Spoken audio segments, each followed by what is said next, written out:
चंद्र प्रकाश जाटव जी, आपका रुख करना चाहेंगे और आपसे ही हम समझने की कोशिश करेंगे। जिस तरह से लगातार एक खास तबका ये समझ रहा है कि उसे टारगेट किया जा रहा है, मस्जिदों की बात करें, मज़ारों की बात करें, मुसलमानों की बात करें, इन तमाम चीजों को लेकर कहीं ना कहीं लगातार सुर्खियां दिखाई दे रही हैं।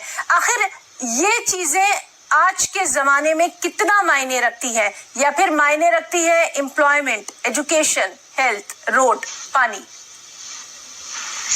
देखिए, अभी कांग्रेस के जो प्रवक्ता हैं उन्होंने जिस तरीके की बातें कही, मुझे ऐसा लगता है कि इनके पास में बिल्कुल पढ़ाई लिखाई इनसे बहुत दूर है। 1947 में जब भारत आजाद हुआ तो भाजपा कहाँ थी भैया? आरएसएस क्या थी? आरएसएस तो कुछ भी नहीं थी। खेत खलियान में कबड्डी के खेल खेला करती थी। उस वक्त में डिवीजन आपने किया। उस वक्त में पंडित नेहरू जो है वो भारत के प्रधानमंत्री बने, वो ब्रिटिश सरकार में बने थे। तो इसलिए अच्छी तरह समझ ले कि वो आजाद भारत के प्रधानमंत्री नहीं बल्कि ब्रिटिश जो क्राउन है उसके प्रधानमंत्री, उनको शपथ भी ब्रिटिश ने दिलाई थी। इसलिए उन्होंने वो ब्रिटिश प्रधानमंत्री थे और उन्होंने इस देश का डिवीजन किया। इसलिए इस प्रकार से गुमराह ना करें कि ये जो है ना डिवीजन भारत ने कराया।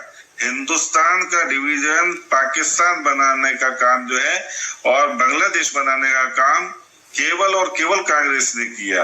और आप लोगों को जो भूखा रखने की और जो गुर्बत में रहने की जो व्यवस्था सारी की ना, वो सचर कमेटी ने बता दिया कि कांग्रेस ने की। हम शासन में नहीं थे। आज मुसलमान की जो दुर्गति है वो सिर्फ और सिर्फ कांग्रेस के कारण से। आप इसको आरएसएस और भाजपा करके जो है ना अपने गुनाह जो है वो मुसलमानों से छिपाते हो। आपने जिस तरीके से गलत सरकार को चुना, उन्होंने आपको इस हालत में पहुंचाया। और रही बात संभल में, जिस तरीके से 68 तीर्थ हैं, उन सारे तीर्थों को ढकने का काम, उसको कैप्चर करने का काम, उस पर जो है ना गलत तरीके से, अवैध तरीके से उसको घेरने का काम किसने किया? उस वक्त की सरकारों के द्वारा जो व्यवस्था बनाएगी उन लोगों ने।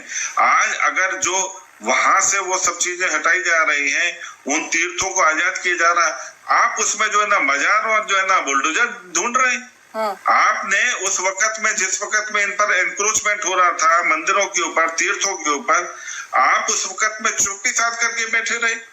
सिर्फ और सिर्फ कांग्रेस ने उस वक्त में मुसलमानों को भड़काया। और आज स्थिति जो है, जो आपने एनक्रोचमेंट किया था उसको आजाद कराने का काम है। और रही बात विकास की, तो देखिए आपको मैं अच्छी तरह बता दूं कि 2014 में जब हमारी सरकार आई थी तो 8.2% महंगाई दर थी। आज 4.2% जो है महंगाई दर है। उस वक्त में क्या नाम है 86,000 प्रति व्यक्ति आई थी। आज 1,72,000 रुपए प्रति व्यक्ति जो आए हैं, डबल आय हुई है। और कई बार आप लोग कहते हैं कि किसान की आय दुगनी नहीं हुई। ये भी मैं बता दूं, बहुत अच्छी तरह कान खोल करके सुन लेना कि एमएसपी 2014 में गेहूं की एमएसपी जो थी वो 1350 रुपए थी और आज वो 2500 रुपए है। डबल हो गया है इनकम किसान का। इसलिए झूठे नैरेटिव ना फैलाएं, जनता को गुमराह ना करें, अपनी कारगुजारियों का आकलन करें, किस तरीके से आपने इस देश को और देश के मुसलमानों को गर्त में पहुंचाया है। हमारे साथ मौजूद हैं प्रकाश जी। लगातार इस तरह की डिबेट्स का हम हिस्सा रहे हैं और बहुत बेबाकी से आपने लगातार ये बातें कही हैं कि तमामतर जो पूरा मुल्क है वो हर तबके को लेकर आगे बढ़ने की बात यहाँ पर लीडरशिप, कोई भी लीडरशिप हो, वो की जाती है।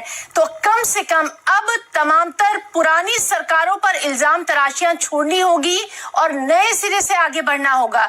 जिस विश्व गुरु बनने की बात लगातार की जा रही है उसकी तरफ आगे बढ़ने का यही एक कदम है, न कि उन तमाम पुरानी चीजों को फिर से उखाड़ा जाए जिनका शायद कोई वजूद ही नहीं है, अस्तित्व नहीं है।